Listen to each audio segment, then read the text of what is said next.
আমরা আগেই বর্ণ বিশ্লেষণ শুরু করেছিলাম। সন্ধি করতে গেলে বর্ণ বিশ্লেষণ অত্যন্ত ভালোভাবে জানার দরকার।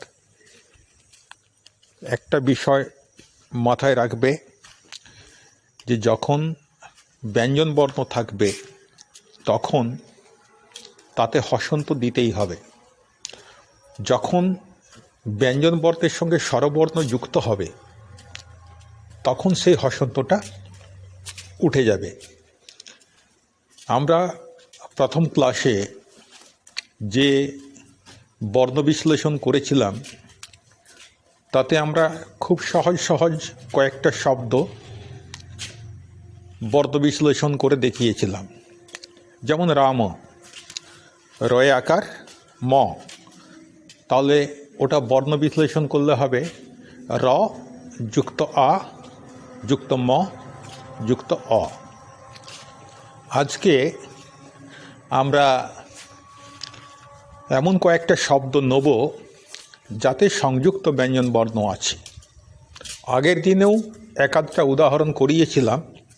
আজকে আরও কয়েকটা শব্দ বাড়তি নিয়ে আমরা সেই সব শব্দের বর্ণ বিশ্লেষণ করব যাদের মধ্যে সংযুক্ত ব্যঞ্জন আছে। সংযুক্ত ব্যঞ্জন মানে কি? দুটো ব্যঞ্জন একসাথে জুড়ে আছে, তাদের দুটোর মধ্যে কোনো স্বরবর্ণ নেই। যেমন কয় রফলা, এটা হচ্ছে একটা সংযুক্ত ব্যঞ্জন। ইয় চ, এটা হচ্ছে একটা সংযুক্ত ব্যঞ্জন। উময় ক, এটাও হচ্ছে একটা সংযুক্ত ব্যঞ্জন। অর্থাৎ দুটো ব্যঞ্জন একে অপরের সাথে জুড়ে থাকবে। তাহলে আমরা দেখি সেই ধরনের শব্দগুলোর বর্ণ বিশ্লেষণ কেমন হতে পারে। তোমরা যে লাইনটার কথা বলবো শুধু সেই লাইনটাই দেখবে, অন্যান্যগুলো তোমাদের দেখার দরকার নেই। দেখো,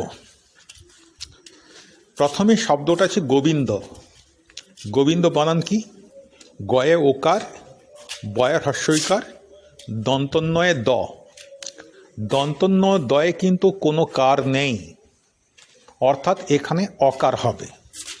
তাহলে এটা যদি বর্ণ বিশ্লেষণ করি, গয়ে ওকার অর্থাৎ গ যুক্ত ও, বয়ের হস্যইকার মানে ব যুক্ত ই, দন্তন্বয়ে দ, তাহলে দন্তন্য যুক্ত দ, কোনো কার নেই মানে অকার, তাহলে যুক্ত অ। তাহলে গোবিন্দ বর্ণ বিশ্লেষণ করলে কি পাচ্ছি?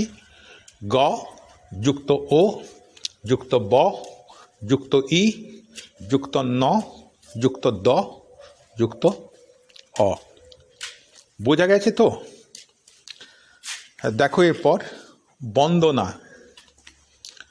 বন্দনা শব্দে আবার দন্তন্বয়ে দ, একটা সংযুক্ত বর্ণ রয়েছে। তাহলে বন্দনা কি করে করব? বয়ে কোনো কার নেই মানে অকার, তাহলে ব যুক্ত অ। দন্তন্বয়ে দ, দন্তন্য যুক্ত দ, কোনো কার নেই মানে অকার, মানে যুক্ত অ। তারপরে না, দন্তন্বয়ে আকার। তাহলে বন্দনাটা কি হলো? ব যুক্ত অ যুক্ত ন যুক্ত দ যুক্ত অ যুক্ত ন যুক্ত আ।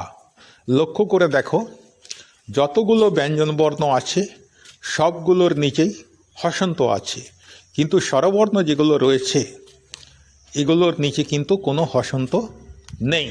বারবার তোমাদেরকে মনে করিয়ে দিচ্ছি, এটা তোমাদের ভুল হয়ে যায় যখন পরীক্ষার খাতায় করতে যাও, ব্যঞ্জন বর্ণে হসন্তটি তোমরা দিতে ভুলে যাও। এই ভুলটা করবে না, এই ভুলটা করলেই নাম্বার কাটা যাবে। আচ্ছা, আগের দিন তোমাদেরকে বলেছিলাম যে কোনো বর্ণের মাথায় যদি রেফ থাকে তাহলে সেই রেফটা তার আগে র হয়ে যায়, আর কোনো শব্দে কোনো বর্ণে যদি রফলা থাকে তাহলে রটা সেই বর্ণের পরেই বসবে। তাহলে এখানে দেখো তর্ক আর তক্র, এই দুটো লাইন, থার্ড লাইন আর ফোর্থ লাইন। তৃতীয় লাইনে কি হয়েছে? ত যুক্ত অ যুক্ত র যুক্ত ক যুক্ত অ। চতুর্থ লাইনে দেখো তক্র ত যুক্ত অ যুক্ত ক যুক্ত র যুক্ত অ। তার মানে যেহেতু কয়ের উপরে রেফ আছে তাই রটা কয়ের আগে আসবে। তাহলে তর্ক কি হলো? ত যুক্ত অ যুক্ত র যুক্ত ক যুক্ত অ। তা র আর কয়ের মাঝে কোনো স্বরবর্ণ নেই, তাই এখানে স্বরবর্ণ বসাতে হচ্ছে না। যেমন আগে দন্তন্য দয়ের মাঝে কোনো স্বরবর্ণ ছিল না, তাই দন্তন্য এবং দয়ের মাঝে কোনো স্বরবর্ণ আমরা দিইনি। যদি দিতাম সেটা ভুল হতো। তা তর্ক হলো ত যুক্ত অ যুক্ত র যুক্ত ক যুক্ত অ। এইখানটায় আমার ছবিটায় একটু ভুল আছে। এখানে দেখো অয়ে হসন্ত দেয়া হয়ে গেছে। এখন এডিট করা সম্ভব নয়, তাই এটা কারেকশন মানে সংশোধন করতে পারছি না। তোমরা এটা মনে রাখবে, এই অয়ে যে হসন্তটা এটা ভুল করে পড়ে গেছে, এটা হসন্ত হবে না। পরের শব্দটায় কিন্তু এই ভুলটার নেই। তক্র কয়রা ফলা, তয় কোনো কার নেই, হ্রস্বইকার দীর্ঘইকার হর্ষকার এসব কিছু নেই। তার মানে এতে অ আছে, অকার আছে। তাহলে ত হলো ত যুক্ত অ। আর ক্র ক যুক্ত র যুক্ত অ। তাহলে তক্র পুরোটাকে যদি বর্ণ বিশ্লেষণ করি তাহলে পাবো ত যুক্ত অ যুক্ত ক যুক্ত র যুক্ত অ। আশা করি তোমরা এতটা বুঝতে পেরেছ। তা যদি বুঝে থাকো তাহলে এর পরে যে 5টা উদাহরণ রয়েছে এগুলো তোমরা নিজেরাই করতে পারবে। ইচ্ছুক ই, এটা তো স্বরবর্ণ, স্বরবর্ণকে তো আর ভাঙা যায় না। তাহলে ইটা ই রয়ে গেল। চয়ে ছয়ে হ্রস্বকার, দেখো পর পর বসিয়েছি চ ছ হ্রস্ব, চয়ে ছয়ে হ্রস্ব। চ আর ছ যেহেতু একে অপরের সঙ্গে জুড়ে আছে তাই এদের মাঝে কোনো স্বরবর্ণ থাকছে না। তাহলে ইচ্ছুক ই যুক্ত চ যুক্ত ছ যুক্ত উ যুক্ত ক যুক্ত অ। কয়ে শেষের কয়ে কোনো কার নেই, তার জন্য অকার।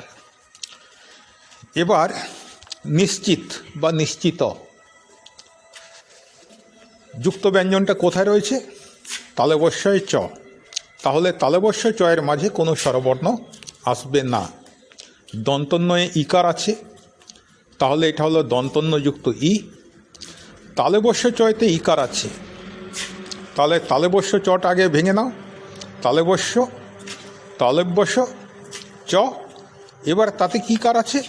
হ্রস্বইকার আছে, তাহলে হলো তালবস্য যুক্ত চ যুক্ত হ্রস্বইকার। আর তয় তো কোনো কার নেই, তাহলে ত যুক্ত অ। অতএব নিশ্চিত এই কথাটা যদি তোমাদেরকে বর্ণ বিশ্লেষণ করতে দেয় তাহলে তোমরা করবে দন্তন্য যুক্ত ই যুক্ত তালব্যস্য যুক্ত চ যুক্ত ই যুক্ত ত যুক্ত অ। তাহলে এইভাবে তোমরা অনিষ্ট শব্দটাও করতে পারবে আর বাক্য শব্দটাও করতে পারবে। কোনো কিছুর সঙ্গে যদি জফলা থাকে তাহলে আমরা সেখানে অন্তস্থ জ যোগ করব। নিশ্চয়ই তোমাদের এই বিষয়টায় আর কোনো অসুবিধা হওয়ার কথা নয়। তাহলে প্রথম দিন আমরা কি করেছিলাম? সাধারণভাবে বর্ণ বিশ্লেষণ করেছিলাম। কিছু সরল শব্দের আমরা বর্ণ বিশ্লেষণ করেছিলাম। এখন যেটা করলাম, এখন হচ্ছে যে সব শব্দের মধ্যে 2টি ব্যঞ্জন বর্ণ দিয়ে কোনো যুক্ত ব্যঞ্জন থাকবে সেই সব শব্দগুলোকে কিভাবে বর্ণ বিশ্লেষণ করতে পারি সেটা আমরা চর্চা করলাম। এরপরে অনেক সময় এমন শব্দ দেখা যায় যাতে 3টে ব্যঞ্জন বর্ণ মিলে যুক্ত ব্যঞ্জন হয়েছে। তাহলে সেখানে কি করব না, সেখানে পরপর 3টে ব্যঞ্জন লিখে দেবো, তারপরে তাতে যা কার আছে সেই কারটা আমরা লিখব। দেখো তোমরা এখানটায়, এখানে সংযুক্ত ব্যঞ্জন বর্ণে 3টে ব্যঞ্জন থাকলে আমরা কিভাবে করব। প্রথম সংযুক্ত ব্যঞ্জন যেটা হচ্ছে দন্তন্য দয়ে জফলা। দন্তন্য দয়ে জফলা শব্দটা দিয়েছি বন্দ্য, অর্থাৎ যিনি বন্দনা পাওয়ার যোগ্য, যাকে বন্দনা করা যেতে পারে। আমাদের মাতা, পিতা, শিক্ষক, গুরুদেব, ভগবান, এরা হচ্ছে বন্দ্য। তো বন্দ্য বানানটা কি? ব দন্তন্য দয়ে জফলা। এখানে যুক্ত ব্যঞ্জন হচ্ছে দন্তন্য দয়ে জফলা। তাহলে কি হবে? দন্তন্য দয়ে জফলাটা আমরা যখন বর্ণ বিশ্লেষণ করব, পরপর 3টে ব্যঞ্জনকে আমাদেরকে বসাতে হবে। দন্তন্য, দ আর য়, মানে অন্তস্থ য়। এবার বন্দ্য শব্দটার আমরা বর্ণ বিশ্লেষণ করি। বয়ে কোনো কার নেই, তার মানে অকার, তাহলে ব যুক্ত অ। তারপরে দন্তন্য দয়ে জফলা, দন্তন্য দ য়, কোনো কার নেই, মানে অ। অর্থাৎ বন্দ্য শব্দটার বর্ণ বিশ্লেষণ হলো ব যুক্ত অ যুক্ত ন যুক্ত দ যুক্ত য় যুক্ত অ। পরিষ্কার হয়েছে? এবার দেখো চন্দ্র। চন্দ্রতে যে সংযুক্ত ব্যঞ্জনটা আছে ওটা হচ্ছে দন্তন্য দয়ে রফলা। তাহলে দন্তন্য দয়ে রফলার মধ্যে কি কি আছে? দন্তন্য আছে, দ আছে, র আছে। এদের মাঝে কোনো স্বরবর্ণ নেই, কাজেই আমাদের স্বরবর্ণ দেওয়ার কোনো প্রয়োজন নেই। তাহলে চন্দ্র কি হবে? চ যুক্ত অ। বারবার বলছি, কোনো কার নেই মানে অকার, একদম ধরে নেবে। তাহলে চ যুক্ত অ যুক্ত ন যুক্ত দ যুক্ত র যুক্ত অ। এখানে ন, দ আর র 3টেই মিলে যুক্ত ব্যঞ্জন হয়েছিল দন্তন্য দয়ে রফলা। ঠিক আগেরটাই যেমন ন, দ আর ইয়, এই 3টা মিলে হয়েছিল দন্তন্য দয়ে জফলা।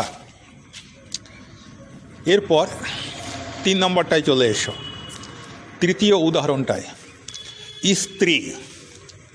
স্ত্রী, এখানে যুক্ত ব্যঞ্জন কোনটা? দন্তস্ব তয়ে রফলা। দন্তস্ব তয়ে রফলা, তার মানে দন্তস্ব আছে, ত আছে আর র আছে। এর সঙ্গে একটা কার আছে। কি কার? হ্রস্বইকার। তাহলে দন্তস্ব তয়ে রফলা হ্রস্বইকার। সেটা কি করব? প্রথমে দন্তস্ব বসাবো, তারপরে ত, তারপরে র, মানে যেমন যেমন তোমরা বানানটা বলো মুখে সেইভাবেই বসাতে হবে। দন্তস্ব ত র ই।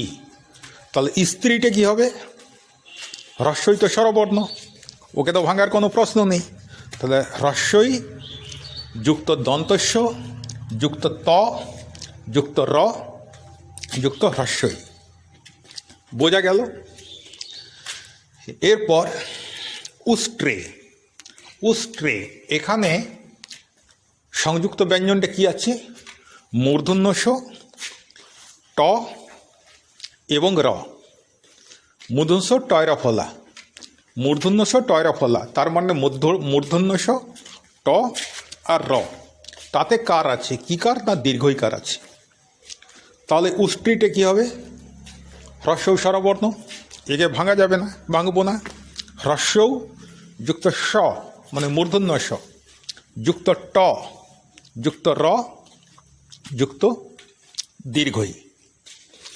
তাহলে যদি তোমরা এই যে 4টে উদাহরণ দিলাম, এই 4টে উদাহরণ যদি তোমরা বুঝে থাকো, তাহলে এরপরে বাকি যে 3টে রয়েছে নিষ্ক্রিয়, মন্ত্রী এবং ঊর্ধ্ব, এই 3টা করতে তোমাদের কোনো সমস্যা হবে না।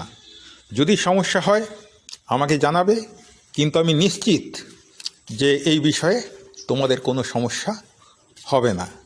তাহলে এতটা পর্যন্ত যদি তোমরা বুঝে থাকো, আমরা তাহলে এর পরের ক্লাসে ব্যঞ্জন সন্ধি শুরু করব।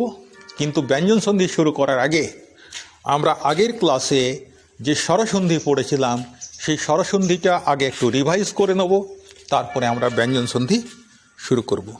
ঠিক আছে, সবাই মন দিয়ে পড়ো।